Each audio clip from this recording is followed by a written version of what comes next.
Another terrific voice over at Real America's Voice is Brian Glenn, Washington, D.C. correspondent, who joins us after I rudely had to go to the dentist rather than be a guest with him yesterday afternoon. I hope you forgive me, Brian. I do, and that is probably the single worst place I'd ever want to visit as well. So I know you're a good man for going. It was rough. I mean, it was a cleaning, and I'm surprised I'm not in intensive care unit right now. I mean, I would do anything but go. The dentist. Ugh, one of my least favorite places to go. So I would have much rather been with you on Real America's Voice. Hey, Brian, let's dive in. I mean, I'm looking at the headline here over at, for what it's worth, Newsweek. Republican House Speaker Mike Johnson faces an uphill battle as Republican divisions threaten to derail his bid for the speakership. Look, for me, I'm really, it's pretty black and white for me. Let's get through the inauguration. Let's get the president in office, and then we can have a battle like this. Now's not the time. But what's the Brian Glenn takeaway on this turmoil on Capitol Hill? Yeah, you and I went to the same school of thought here on this. I don't want any drama as we go into this inauguration. Now, I'm just checking for my sources, and I've been trying to stay on top of what is the tone there on Capitol Hill as we sit right now. Massey, as we know, he's a hard no. He's a hard no on this. He's definitely not going to sway. But here are some other people that we can keep an eye on, because they do vote, Mike, as you know, alphabetically. So here's some other potential no's on this, even though I think most of these guys are a yes. You have Biggs, Boebert, Burleson, Burchett, Cloud, Hyde, Crane, and Harris on this list. Now, what's interesting is that the Masseys of the world and the Chip Roy of the world, they were DeSantis advocates from day one. So they've never really been on Team Trump. Now, Mike, as you know, when President Trump put out his cabinet nominations and said, hey, these are my selected ones, please, to the Senate, please confirm these and move forward.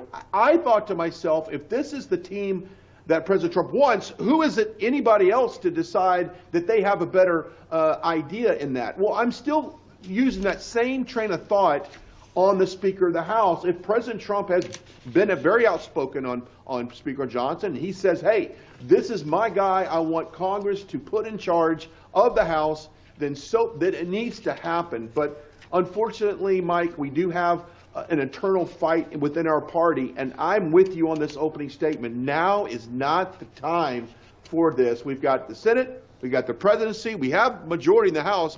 Need be, it's not as large as we want. But let's get things done, Mike, and let's pick these battles a little bit later down the road. Amen. I mean, you want to wake up in a cold sweat? Just visualize the words Speaker of the House Hakeem Jeffries. Oh, I mean, yeah. what a nightmare that would be. Look, I think it was summed up best as I look at these, what I call sharp-elbowed Republicans, and there's a bunch of them, many of whom I like. I think it's summed up best by a lady named Marjorie Taylor Greene. You've probably heard of her. I like what she said. Here, let me quote.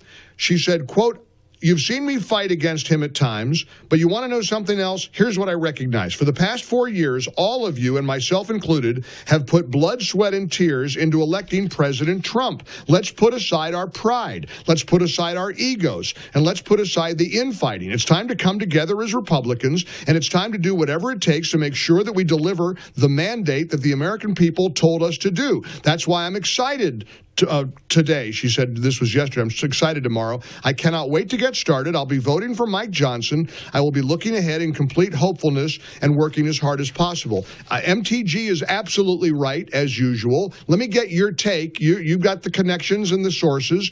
Is it only going to be one no vote? Is Mike Johnson going to survive today? What do you think is going to happen? I think he does survive, and I do think he survives on the first ballot. Tom Emmer, the majority whip, left Speaker Johnson's office just moments ago and said, hey, he feels very confident that Johnson will be elected on first ballot, because there's no one else has really been that outspoken about voting against Johnson other than Massey. Now, look, to your opening statement as well, I love brands out there that are always fighting. I love fighters in Congress. That's what we like about some of the names you just mentioned. But it comes a time when we got to pretty much lay down the gloves and say, look, I will put any petty grievances aside, and I will do what's best for the party. And I do think that's what the majority of those that initially were going to vote for Speaker Johnson before President Trump formally endorsed him for Speaker. That's important. I think as soon as Trump formally endorsed Mike Johnson, that pretty much protected him to winning this one more time, Mike. We're visiting with Brian Glenn from Real America's Voice. I want to go back to something you said about people who were DeSantis supporters. You know, as a talk show host, and I take a lot of calls, I've gotten pretty good at fleshing out the trolls. When I get somebody who says, now I voted for Donald Trump, but, or I'm a Trump voter, but, and I'm like, uh-oh, the alarm starts going off in my head, and eventually they expose themselves as a never Trumper. There's they don't like Trump. They don't like his agenda. They don't like his personality. They don't like his tweets and all of that. I have a hunch, when you go through the list, you're so right.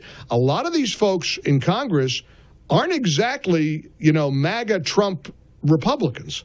That could be the problem.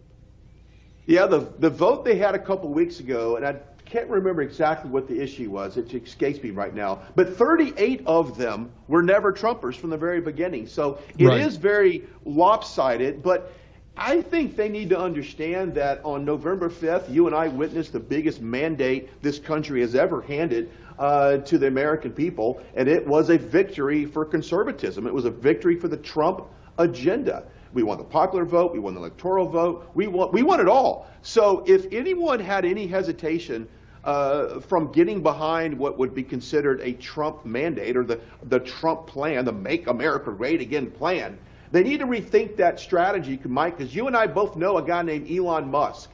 And he's already said he would love to primary anyone who is not in lockstep with the America First agenda. And let's see if the speaker race today reveals someone who might be included on that primary list 2 years from now. Let's pivot for just a moment. I can't think of a more unpopular political figure to our side, at least, than Liz Cheney. Yesterday, Biden rewarded this disgraced ex-Wyoming congresswoman with one of the nation's highest civilian honors. He also gave this award, this top award, the Presidential Citizens Medal, to Representative Benny Thompson, her cohort on this January 6th Select Committee. He's the guy, incidentally, who wanted to strip Trump of his Secret Service protection in order to get him killed. This is a guy who actually said, well, if you're a convicted felon, you don't get Secret Service protection. Brian, what do you make of Biden's ceremony yesterday? Is this Biden making the decision, or do you think he's getting his marching orders from elsewhere? There's a lot of theories about this. In fact, the body language between Biden and Cheney on stage, a lot of people said, look, this was not even Biden's idea. What's your takeaway on it? I think you may agree with that. I think this is what someone's forcing him to do. They want to create as much chaos and controversy as they walk their way out of this administration. And that is the same J6 committee, and there was a sham of a trial. It was a Hollywood-produced trial, that they deleted so much evidence that came out in support of what conservatives were saying about January 6th. They didn't want to hear any of that. Matter of fact, they left it out and they deleted that evidence as well. This was just another mark on the Biden administration. Look, they're trying to burn down the house of cards on the way out. I mean, all the pardons that he has done, the money transfers to Iran to fund terrorist organizations on his way out, that if they could turn around and obviously use that money and weapons against us.